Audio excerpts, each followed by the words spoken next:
Hello all, my name is James. I've been a fan of Lord of the Rings and Legos for years, and so, like I imagine you were, I was overjoyed when I saw this Lego Rivendell. The original 2012 and 2013 Lord of the Rings sets were incredible, and the return of those days has me very excited. What a way to kickstart the theme. While there's been a lot of coverage on this set from various LEGO news YouTubers, I wanted to break this set down from the perspective of a longtime Lord of the Rings fan. We'll be analyzing the details this set brings, comparing them to the movies, and discussing what it could mean for the Lord of the Rings lineup going forward. First of all, it goes without saying that this set just looks amazing. We'll be getting to the design, the build, all of that later, but I want to start out with the minifigures, because most Lord of the Rings fans, they love the castles, they love the sets, but they really like the minifigures, and the minifigures here are phenomenal. The lineup of minifigures we have here is pretty much all that you could ask for. It's got the entire Fellowship, it's got Elrond, Arwen, some bonus elves, it's got old Bilbo, which is amazing. The thing that stood out to me when I first saw these is how cartoonish their faces look. I think the faces of the 2012 and 2013 sets were actually better, especially for Aragorn or Legolas, for example. They just are a bit too unserious here, which is a bit odd and kind of unfortunate. That said, I mean, it's the entire Fellowship. It's really good prints, a lot of leg prints, some dual molded legs, so let's get into it.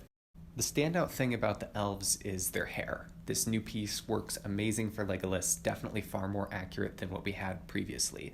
The problem is that they just use it on all of the elves. I think it's only come in two colors, blonde and dark brown, and that's fine. The main problem is that Elrond doesn't have his crown. He has this printed thing on his forehead, and it looks okay, but not nearly as good as it did in the 2013 set, where it was built into the hairpiece. They could have just remade the hairpiece, and sure, it probably would have boosted the price by another, I don't know, dollar for Lego to produce at most. I don't really know how expensive the Lego hairpieces are to make, but it would have been way better than this. Instead, it's just kind of like a cutting corners sort of thing. I don't know. Kind of bothers me. Another interesting thing is that Legolas is wearing the clothes that he uses to travel with the Fellowship, instead of the robes that he's wearing at the Council of Elrond. On the other hand, Aragorn is the opposite. He has this shirt that he wears at the Council of Elrond, which looks amazing, but it's not the thing that he walked out of Rivendell wearing, whereas on Legolas it's the opposite. It's a weird minor disconnect. I really don't care too much. I don't think it matters, but I thought it was interesting and figured I'd point it out. It's probably just because Legolas's clothing that he has at the Council of Elrond is just really boring, and Lego wanted to produce something more interesting, which I don't at all blame them for. Then we have these two NPC elves. They're not really named characters, they're just sort of there. Really good that we have characters other than the Fellowship in this set, and I would like the fact that they have the same bodies because it means that that's good for army building. Not that this is really an army builder set, but it's just cool that they're the same here. The other character we get, though he is a named character, is Glóin the dwarf, the father of Gimli, and including him is awesome. I'm so glad that they did.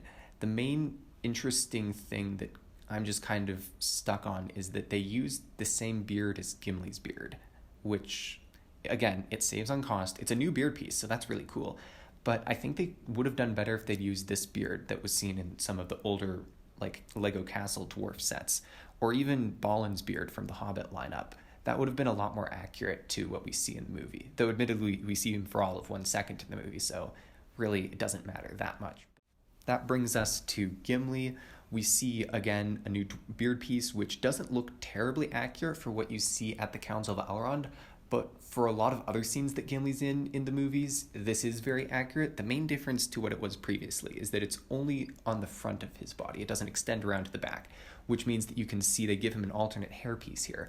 That's really good because Gimli has always kind of needed a hairpiece because there's a lot of scenes where he isn't wearing his helmet, and the old hairpiece or the old beard piece just didn't work for that.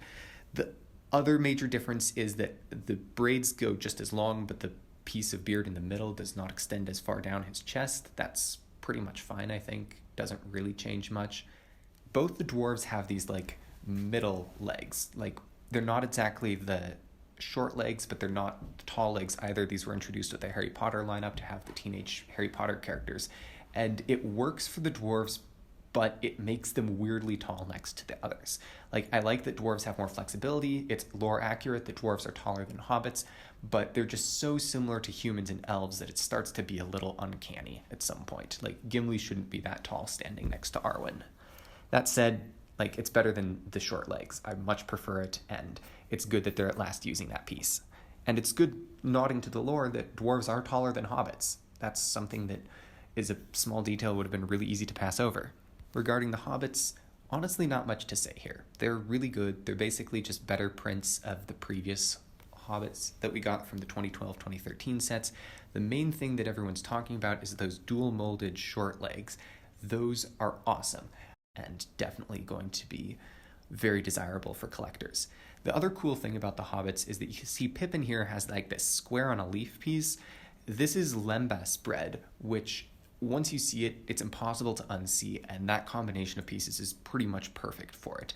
The only beef that I have with this is that technically they don't get lembas bread in Rivendell. They get it from Lothlorien. But I get that, like, you want to include it, you may as well. I don't really think there's a harm in doing it here because it's not like it's an opportunity cost with anything else they could have included. So overall, I think that's pretty cool. And it's also really easy to build with extra pieces that you'll probably have lying around. So if you want to make more pieces of this, you certainly could. Bilbo is great. They got his waistcoat pretty good. I like the other double head for him. That's great. The hair is not quite what I was hoping. Like, it just goes back a little too dramatically. It's probably better than the alternative. I'm not totally convinced. I could go either way on that one. Like, the rest of the Fellowship is pretty great. The prints on the bodies are all really good. Elrond and Boromir stand out as wonderful as well. I think that the hair pieces used for Aragorn and Boromir, those are the only ones other than the Hobbit pieces that didn't change, and that's for the best. Those hair pieces are just great for them and shouldn't be changing. Gandalf looks good. Glad that we have a better robe piece for him now and that it's printed. That's great. I think the head hair hat combo is, I'm sure the head is updated, but it's not dramatically different, and honestly you can't see so much of it anyways. So yeah, pretty good. The thing that I have beef with is Gandalf's staff. This is kind of a missed opportunity, but in the Lord of the Rings video game, they had a staff that was much better. It was like a shorter stick with a telescope and then a stud with a hole in it and that jewel piece on the end of it, and it just looked good. And it's not like super obvious in all of the movie shots that there is a jewel piece, but I think that making his staff bigger and beefier actually looks a lot better than the current piece that they have. Also, from the perspective of LEGO launching a new line of sets, you kind of need to make the decision on his staff now. And while this staff, like, it kind of works here, they're going to make a Mines of Moria set. They have to. And in that, we have this scene of Gandalf turning on his staff like a big flashlight. And for that, like, you really want to have that jewel in it. It would be really cool. And for consistency's sake, I just wish they'd done that here as well. That's obviously a really minor gripe. It doesn't take away dramatically from it, just sort of a missed opportunity. And I'd be remiss if I didn't talk about the new weapons, because we got, I think, 4 or 5 new weapon pieces. We've got the axes that the dwarves have. We see at least 3 of those are in this set, and they look great. They're very clearly modeled after basically exactly what Gimli is holding in the movies, and that's awesome. We also see a new sword piece that's on the anvil here. That looks really good and very, very nice for, like, the Gondor vibe, I guess. It looks like it would be good in the Soldier of Gondor's hand.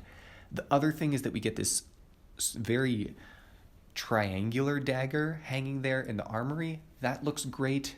I'm not totally sure what it would be used with because it's not really an elf-style weapon or something we see humans wield. It's kind of like a version of one of the swords that the hobbits get from the Barrow Downs in the book or are just handed by Aragorn in the movies, but it's a little too big for that. The thing that I haven't seen anyone talking about is the elf blades. I'm pretty sure that's what those are. They're kind of in the corner of the armory, so they're hard to see, but they look incredible and basically would be a Lego version of the sword that Arwen has. I forget its name, but that would be really cool if that's what those are. I very much hope that's how that turns out. And it looks like we get 3 of them. Previously, we just had the elf blade that's also a staff, and while that's great, it doesn't really reflect what the movies show, where the elves have swords, and it's not easy for minifigures to hold because it's so big, so I definitely like something smaller. We also get Narsil, or at least the shards of Narsil. That's amazing. That piece just, they made it for this set, and they could possibly include it in one more set, which would be a Battle of the Last Alliance set. I don't know if LEGO's going to make that. If the theme continues for 4 years or so, they'll probably get around to it. But that's just really cool that they made that for this. It looks good, it looks accurate, and yeah, nothing but good stuff to say about that. We also get the Mithril shirt. It's a printed tile, which makes sense because they're not going to make this an armor piece or something. That would be way too bulky and silly looking. But that's just a cool minor detail.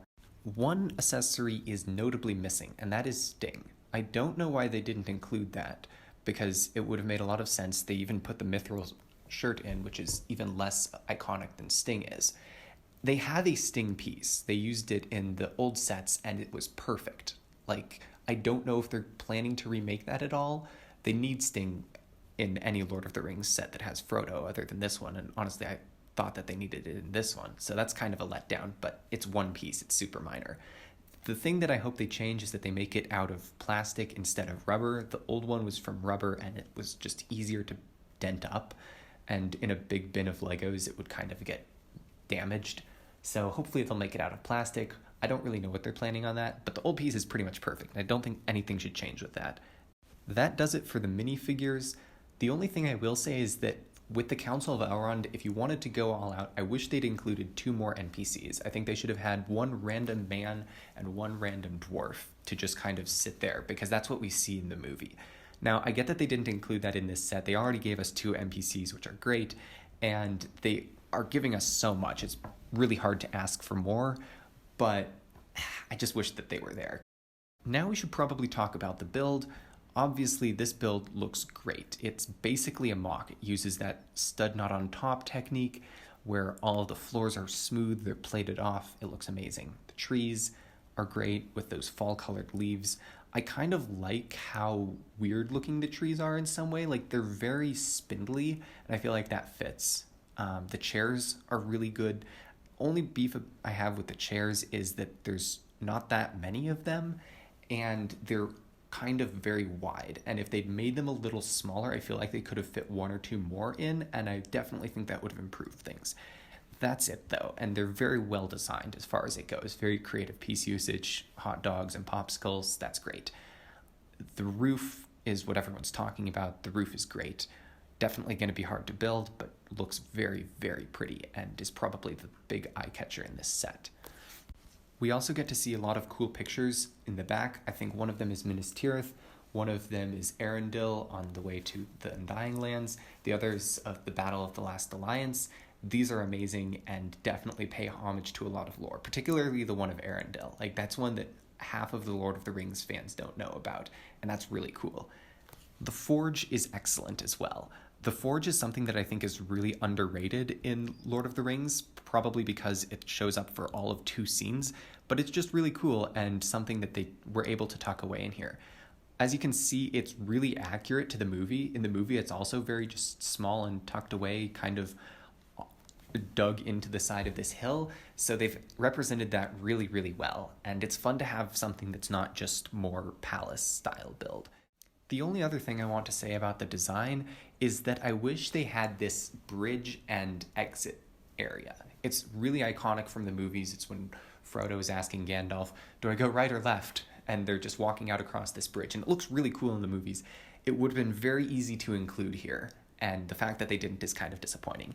It would have probably added, I don't know, maybe $20 worth of cost to the set, maybe 30, or they could have just downsized this tower. I think this tower is really big, and just as a trade-off, I would prefer to have the bridge that I'm describing than the tower. Nothing against the tower itself, it's just that the bridge would have been cooler. Before we get to the last part, I want to ask for your feedback. This is my first video. I have no idea if I'll make 3 more or 30 more, and that'll mainly be determined by whether or not people appreciate this content. If you do, you should give it a thumbs up, subscribe, maybe comment any thoughts and feedback, all that YouTube stuff. I know your time is valuable, so giving some of it to me means a lot. Okay, on to the last part. LEGO Lord of the Rings going forward. LEGO really has a golden opportunity here, and they should maximize it as much as possible. This would be good for LEGO as they'd make bank, and it'd be good for us as the fans as we'd be getting some awesome sets. Rivendell is a great start, but I'm afraid LEGO might keep LEGO Lord of the Rings in the realm of 18 plus sets, where they're all hundreds of dollars, over the top detail, and designed to be display pieces. That's fine and all for the top of the financial curve, but LEGO really needs to be filling that curve out, offering quality sets at every price point. And if LEGO offers higher quality sets at lower price points, then the people who are normally going to shell out hundreds for these big sets are just going to buy like 5 of those small sets, so LEGO's still going to be making sales. I'm probably going to buy Rivendell, but I'm not going to buy another massive set like this. What I would buy is 5 of these little things because they're still really, really cool, and honestly, I just should have bought more of these. I might go more into LEGO's business strategy in a later video, but for now I think it's safe to say that light and glory has returned to the Lord of the Rings fanbase. While it may not be perfectly smooth sailing, this is a wonderful start. Thank you if you made it this far, and let me know if you want to see more like this.